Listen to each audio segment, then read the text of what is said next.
पड़ोसी भाभी संग प्रेम प्रसंग और प्यार। Good morning India.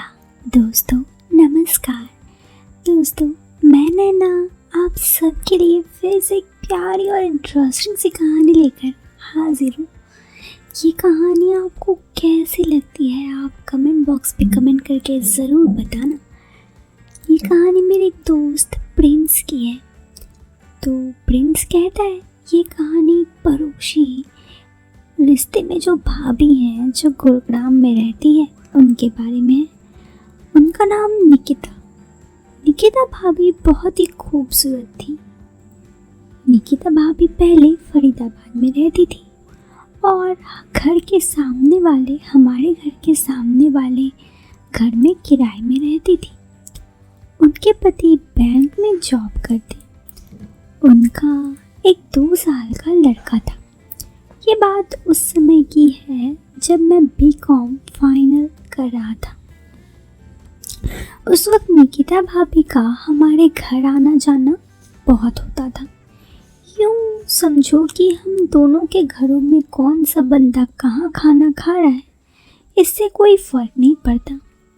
मैं कॉलेज से आने के बाद घर ही रहता था और जब भाभी का आना जाना कुछ ज़्यादा होने लगता तो स्वाभाविक था कि मेरी उनसे बात होती। बस इसी तरह धीरे धीरे भाभी से मेरी बात होने लगी। कुछ ही दिनों में निकिता भाभी मुझसे कुछ ज़्यादा बातें करने लगी। वो मुझसे हर बात पूछती। कभी कहीं जाना हो तो मुझे साथ ले जाती। मेरा भी उनको लेकर कोई गलत ख्याल नहीं था। घर वालों को भी कोई टेंशन नहीं था कि मैं कहाँ हूँ क्या कर रहा हूँ। फिर मैंने एक बात नोटिस की कि भाभी मेरी हर बात कुछ ज़्यादा ही ध्यान से सुनती है। एक बार हम दिसंबर में छत पर बैठकर धूप सेक रहे थे तो हमारी गली में ही एक लड़की थी। उसका नाम प्रीति। वो भी अपने छत पे घूम रही थी। मैंने भाभी से क्या कहा, क्या आपकी प्रीति से कोई बात होती है? भाभी ने मुझे अजीब तरीके से देखा और मुझे पूछा, आपको क्या करना है? मैंने कहा, भाभी वो लड़की है और मैं लड़का, क्या कर सकता हूँ? भाभी बोली, वो लड़की आपके लिए सही नहीं है। मैंने कहा, क्यों सही नहीं है? इतनी खूबसूरत तो है और वो मुझे काफ़ी अच्छी भी लगती है भाभी। उस समय मैंने ध्यान दिया कि भाभी को गुस्सा आने लगा। अब मुझे जानबूझकर कहा, मैंने उन्हें जानबूझ के कहा, मुझे तो इस लड़की को पटाना है।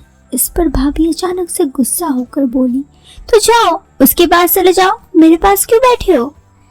वो ये कहकर उठकर जाने लगी। मैं भी जाऊँ क्या? भाभी को ये क्या हुआ? मैंने भाभी से कहा, भाभी मैं मजाक कर रहा था यार, आप गुस्सा ना करो, बात आई गई होगी। लेकिन अब मेरे मन में ये सवाल उठने लगा कि भाभी को गुस्सा क्यों आया।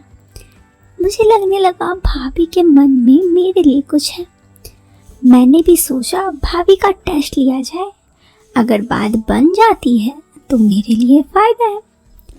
थोड़े दिन बाद हम दोनों भाभी के घर पे बैठे बातें कर रहे थे।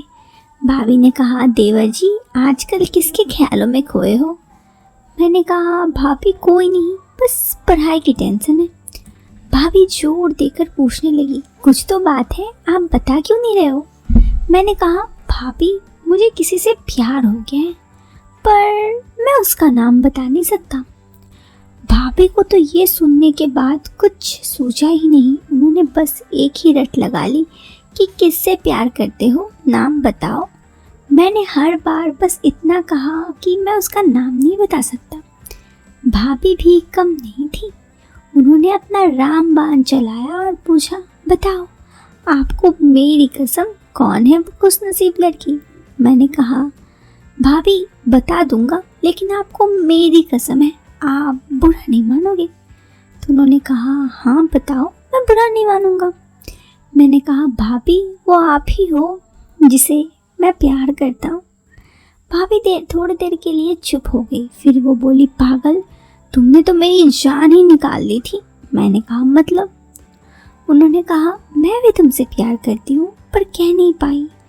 उन्होंने उठकर ऐसे कहा। मैं अजीब हो गया। हम दोनों 10 मिनट तक चुप रहे। फिर हम दोनों को पता नहीं क्या सूझा, एक दूसरे को देखने लगे और मैं और भाभी कब एक दूसरे के प्यार में खो गए, कुछ पता ही नहीं चला। जब होश आया तो एक दूसरे को देख चौंक गए कि ये क्या हुआ। मैं उनसे नजरें नहीं मिला पा रहा था। वहाँ से उठकर चला आया। मुझे लगा शायद मैंने गलती कर दी है, लेकिन कुछ देर बाद भाभी का फ़ोन आया और मुझसे काफ़ी अच्छे से बातें करने लगी। मैं समझ गया था भाभी मुझसे नाराज़ नहीं है। बस उस दिन के बाद ये सिलसिला यूं ही चलता रहा। अक्सर उनसे बातचीत हो ही जाती है और उनसे बात करने से मुझे भी काफ़ी अच्छा लगता है। तो दोस्तों, ये थी कहानी प्रिंस की। कैसी लगी आपको ये कहानी? कमेंट बॉक्स पे कमेंट करके ज़रूर बताना दोस्त। पसंद आई हो तो आप इस वीडियो को एक लाइक कर सकते हैं। चैनल पे पहली बार आए हैं तो सब्सक्राइब करें। हम मिलते हैं फिर एक नए वीडियो में एक नए और इंटरेस्टिंग टॉपिक के साथ। तब तक के लिए bye bye, take care, bye.